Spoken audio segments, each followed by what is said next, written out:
अस्सलामुअलैकुम वरहमतुल्लाहि वबरकातुहू। नाज़रीन, उम्मीद करता हूँ कि आप सब खैरियत से होंगे। हमारे यूट्यूब चैनल मुग़ल दुआखाना हकीम इस्लाम को अभी सब्सक्राइब कर लीजिए और बेल आइकन को दबा दीजिए ताकि आपको वक्त पर नोटिफिकेशन वीडियोस के मिलते रहें। शुक्रिया। अस्सलामुअलैकुम वरहमतुल्लाहि वबरकातुहू। नाज़रीन, आज के इस फैशन भरे दौर में हर लड़की की ये ख्वाहिश होती है कि वो खूबसूरत दिखे, उसके बाल लंबे हों, अच्छे हों, काले हों और उनमें बआसानी कंघी वगैरह फिर सके। तो आज के नुस्खे में मैं ऐसी ही बात बताऊंगा जिसके ज़रिए से आपके बाल लंबे, खूबसूरत, घने और चंद ही दिनों के अंदर अंदर काफ़ी ज़्यादा बढ़ जाएंगे। ये आप तस्वीरें देख रहे होंगे कि लड़कियों के बाल कितने ज़्यादा खूबसूरत, घने, लंबे और अच्छे बाल हैं।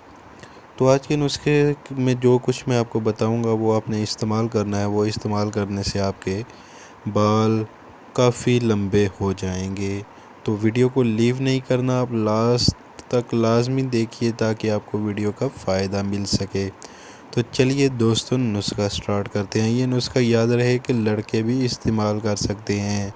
अपने दाढ़ी के बालों में और अपने सर के बालों में ये इस्तेमाल कर सकते हैं।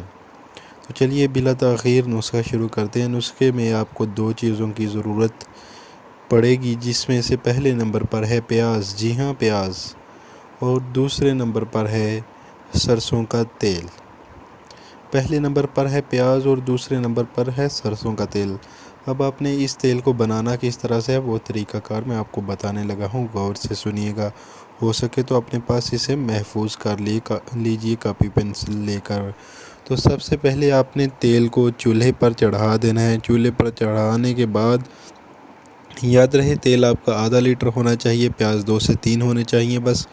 और जब प्याज तेल गरम होने लगे, उसमें से धुआं निकलने लगे, तो प्याज को बारीक काट कर उस तेल के अंदर डाल दीजिए।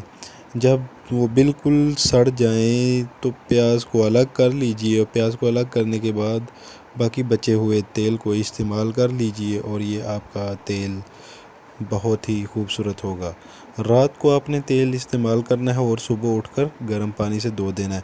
उम्मीद करता हूँ वीडियो अच्छी लगी होगी। अच्छी लगी लाइक कीजिए, कमेंट कीजिए, शेयर कीजिए, चैनल को सब्सक्राइब करना मत भूलिए।